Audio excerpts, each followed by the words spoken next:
I remember I just could not bring myself to write about people who couldn't enjoy indoor plumbing.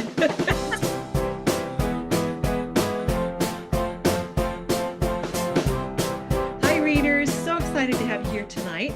Tonight, I'm interviewing Tracy Fredrychowski, who is an Amish author, and you will love hearing this interview. We had so much fun talking about her books, her faith, and all things in between. If you go to my website, jenniferbeckstrand.com, and sign up for my newsletter, you'll be able to download a free copy of Dandelion Meadows Christmas Kisses. It's just a hilarious, sweet, small town romance that I know you're going to love. Also, remember that Jesse and James is out in audiobook, and I would love to hear what you think about it. I think it turned out really great. And now I'm really excited to introduce Tracy Fredrychowski. Tracy, I'm so excited to have you here today. Thank you for being here. Oh, you're very welcome. It's my pleasure to be here. It's always such a joy to talk to you, Jennifer.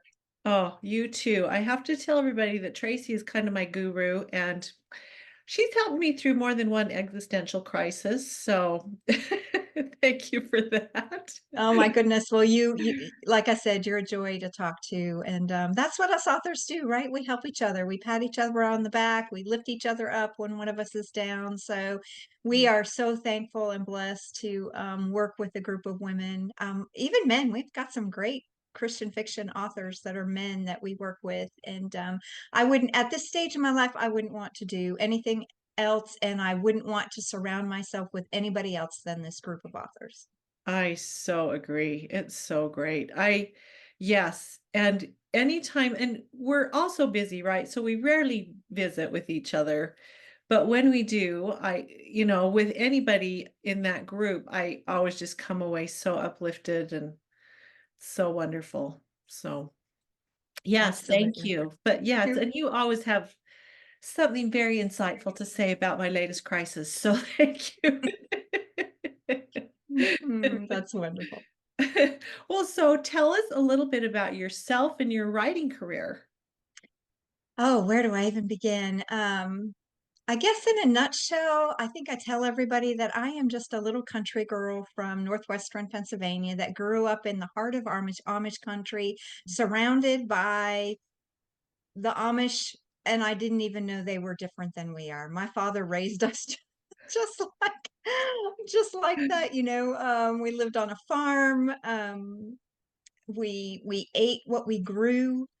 Mm. We did have electric and we did have indoor plumbing. So I guess we were lucky that way. But you know, until I got into my teens, I didn't think that there was anything different. We were just all people, just all farmers, just Huh. all living the same life as everyone else. I had never gone to the big city. I had an aunt who lived in Erie, and we did go, you know, to visit her, and it was just so crazy when we went to the big city of Erie, you know, to visit my aunt. But pretty much, that's just who I am, a little country girl that just happens to love to write stories. And I knew so much about the Amish and the Amish culture. It was just a no-brainer that when I decided to start writing, that that's what I was going to do. So I've been writing since 2017. I have like 13 books out there right now. So it's just a real pleasure, just a pleasure. I love writing Christian fiction. I love sharing my faith. You know, Jennifer, I love you. You, you know, I'm going to be the first one to lift somebody up with Jesus, and I love sharing that part of who I am with my readers. I just really feel that that's what God put me on this earth for, um, and I love doing it. So, when you were growing up, did the Amish have indoor plumbing? No, a lot of the Amish in our direct area did not have indoor plumbing. Hmm. They had outdoor plumbing, of course, outhouses. But now the area in northwestern Pennsylvania that I do write about, they do have indoor plumbing. But I do have some friends in Wisconsin, and when I visit them, there is no indoor plumbing. There's no Oh, running water. There's a pump inside. She pumps water in her She has a big kitchen basin that she can pump water, but their outhouse is outside story. so So a lot of people who follow me know that my husband and I bought a 120-year-old uh, house that we're restoring, and there is still the outhouse on this property in the back corner there's still an outhouse. I refuse to let my husband take it down. I have pictures of it. It's just so cute. But there's actually a working outhouse in the back of our yard from here in South Carolina. So, Wow. it's just funny that, I grew up, not that we had indoor plumbing, but to have an outhouse was not something odd when I was a child. Oh, And it's just so funny that we bought this old house and there's actually an outhouse on our property. that But is just to clarify, I do have indoor plumbing. well, yeah, I mean, my mom grew up with an outhouse. Indoor plumbing was kind of a luxury. When I started writing Amish, I sent my books in Wisconsin, and the Cashton area is they're not Schwarzenegger, but they're very conservative. And there were a lot of people who didn't have indoor toilets. And um, I remember I just could not bring myself to write about people who couldn't enjoy indoor plumbing. So, and so I changed the rules a little, and all my communities have indoor plumbing because I just that's like one of my biggest things. So That's funny. anyway, I just didn't want to make my characters miserable like that, but I guess And it felt people really don't even care. They don't even know. If yeah, we'd have that's said right. something like that, they wouldn't even have cared. They wouldn't That's have right. cared. So, well, tell us about this book that we are Well, featuring today. yes, we are featuring Allie's Amish Family Miracle, and it's book 5 in my series called The Amish Women of Lawrence County. And it is a sweet romance. There's always a little bit of a mystery to it. But what makes this particular series different than any other series is this particular series is all about 10 women from Willow Springs, Pennsylvania, and each one of them faces some crisis in their life that they have to deal with. So I always tell some of my readers or new readers that come to me that I write real, raw, and compelling fiction, Mm, meaning that I'm not going to sugarcoat it.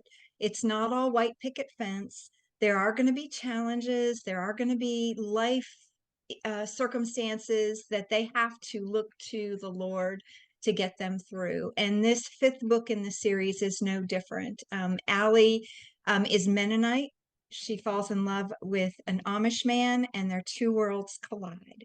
mm, Allie, her Mennonite background is very liberal, and Reuben Raber, his background is very conservative. He grew up as an older order Amish man. And I look at it, Allie Mass meets uh, Allie Mass meets Reuben Raber, and then on the scene comes Saloma, and everybody has a Saloma in their life, and that is Reuben's very bolsterous mother-in-law.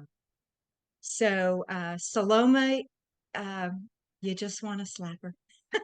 And we all have probably had a Saloma in our lives, not yep. necessarily our mother-in-law, um, uh, not necessarily our mother-in-law, but other people in our lives that have come just like a bull in a china cupboard and just tried to take over.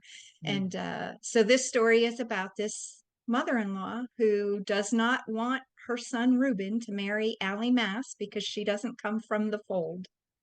She's not happy that he's gone outside of their people or their community to find a wife, and she does everything in her power to make Allie leave, and Allie won't leave. She stands her ground, she squares her shoulders, and she goes to bat. But so I modeled this story very loosely after some friends of mine, which are she was Mennonite and he was Amish, and really? his mother did not want them to get together. So some of you may know Barb Beachy, but this is her story. I pretty much very loosely followed her story for this book. So between my mother-in-law and my friend Barb, we all have Salomas in our lives, and that's what the story is about. Is how Allie has to maneuver her way and deal with this very domineering mother-in-law. Mm, It is. And Allie, they're young. This couple is young, but Allie has to remind Reuben that he married her and he is to cleave to her, not to cleave to to his mother. So, Reuben has to really just swallow his pride and one thing I love about just writing is writing these character traits, subtle and not so subtle, and because they're so universal. Like you said, we all have a Saloma, but we all also maybe at times are a Saloma, and maybe it's really nice to kind of look at that and say, oh, I see more of myself in there than I want. But Yeah. this story is really about how Allie maneuvers a new marriage when things are difficult, and how Reuben has to pick sides on, he's cleaving to his wife, not cleaving to his mother. Well, Tracy, this year I want to get a quote or some sort of inspirational thought from all the authors, one that's maybe meant a lot to you this year or in your life. Have you got something you can share with us? I have been on such a journey the last couple years that, we all go through times, hills and valleys in our lives. And this little saying I had posted I have a little chalkboard in my kitchen, and I write inspirational quotes or Bible verses or something on it that I want to remember. And I want to make sure I read it properly. But my quote for the year is, when God is at the center of your life, you worship. When he's not, you worry. And that really just says it all. I can't say any, and I don't know where I got that from. I don't know who said it. I wished I could, give credit to wherever I read it. I don't think it's a Bible verse or anything like that, but isn't that the truth? When we lose faith in trusting in the Lord, we're just going to sit around and be a bundle of nerves. But if we just push that all off to him and just worship him like he asked us to do, then he takes all that worry away from us. It's a Oh, great reminder for us, and it's a great reminder for me anyway. And it's still posted out on my little chalkboard in the kitchen. I love that. Yeah, you shared that with me, my last existential crisis. And it goes along with be still and know that I am God, right? Exactly.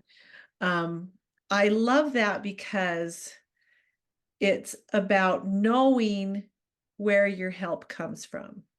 What do we know about God? He is faithful in all things, right? And so all we have to do is look to him. Now it's most often easier said than done just because we get so caught up in this world and the worries, but that's just a great thought and a great thing to always remember. So thank you. Okay, this is the last question. Okay. You're stuck on a desert island. What three things would you like to have with you? There's just no brainer. Of course, the very first thing I'm going to grab is my Bible, always my Bible. I have a prayer book that's called Prayers That Avail Much, that I absolutely love. And then if I had the choice, I'd be grabbing my husband. So there's my three things: the Bible, my prayer book, and my husband. Well, Tracy, it's been such a pleasure. Thank you so much for being here today and just sharing your great wisdom. Now people kind of understand why you're my guru. Well, I love being your guru, but I just want you to know that you help me as much as I help you. So Oh, that's what good friends do. that's right. And oh, I wanted to tell you one more thing. Tracy and I are writing a book with Rachel J. Good and Mindy Steele. It's a Mhm. Christmas book. I'm going to have Tracy, Mindy, and Rachel on the program again. So look forward to that. We're very excited about it.